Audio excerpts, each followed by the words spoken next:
ইসলামাবাদ সমঝোতার স্মারক চূড়ান্তের পথে হলেও হরমুজ প্রণালী বন্ধ রাখার ঘোষণায় অটল রয়েছে ইরান। তবে মার্কিন প্রেসিডেন্ট ডোনাল্ড ট্রাম্প দাবি করেছেন, যুক্তরাষ্ট্রের নিরাপত্তায় রাতে ২০০টিরও বেশি জাহাজ এই বন্ধ প্রণালী পার হয়েছে।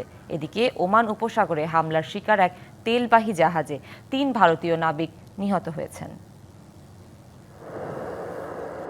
শান্তি চুক্তি নাকি যুদ্ধ, এই প্রশ্নের মধ্যেই ইরান যুক্তরাষ্ট্রের হামলা পাল্টা হামলা চলছে টানা ২ দিন। যুদ্ধবিরতি লঙ্ঘনের অভিযোগে হরমুজ প্রণালী বন্ধ করেছে ইরান। তেহরান হুঁশিয়ারি দিয়েছে, নিষেধাজ্ঞা অমান্য করে কোনো জাহাজ প্রবেশ করলে তা ধ্বংস করা হবে। এদিকে ওভাল অফিসে ভিন্ন তথ্য দিয়েছেন ডোনাল্ড ট্রাম্প। তার দাবি, গত মাস থেকে গোপন সামরিক অভিযানে যুক্তরাষ্ট্র ২০০টিরও বেশি বাণিজ্যিক জাহাজকে হরমুজ প্রণালী পার করিয়েছে, যার মাধ্যমে বিশ্ববাজারে পৌঁছেছে ১০ কোটির বেশি ব্যারেল তেল। আমি এই মূল্যস্ফীতিকে স্বাগত জানাই, কারণ যুদ্ধ শেষ হলেই দাম ধপাস করে পড়ে যাবে। ইরান টেরও পায়নি যে আমরা মাঝরাতে কোনো আলো ছাড়াই রাডার ফাঁকি দিয়ে ২২টি জাহাজে করে লাখ লাখ ব্যারেল তেল হরমুজ প্রণালী দিয়ে বের করে নিয়ে এসেছি।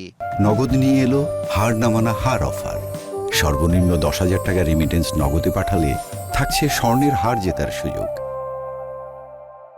হরমুজের নিয়ন্ত্রণ এখন ইরানের নয়, আমেরিকার হাতে।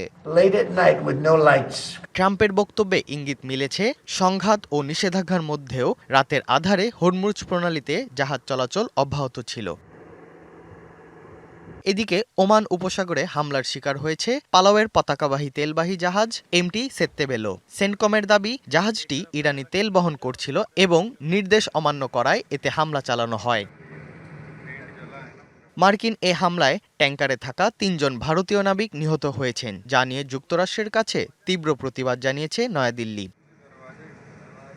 বন্ধ হরমুজকে ঘিরে উত্তেজনা আরও বাড়ছে। একদিকে গোপনে জাহাজ চলাচলের দাবি, অন্যদিকে মার্কিন হামলায় প্রাণহানির ঘটনা। সব মিলিয়ে দায়-দায়িত্ব নিয়ে চলেছে পাল্টাপাল্টি অভিযোগ। ফলে এপ্রিলে হওয়া ভঙ্গুর যুদ্ধবিরতি এখন নতুন করে মধ্যপ্রাচ্যকে যুদ্ধের শঙ্কার মুখে দাঁড় করিয়েছে। ইর্তেজা চৌধুরী, ডিবিসি নিউজ ডেস্ক।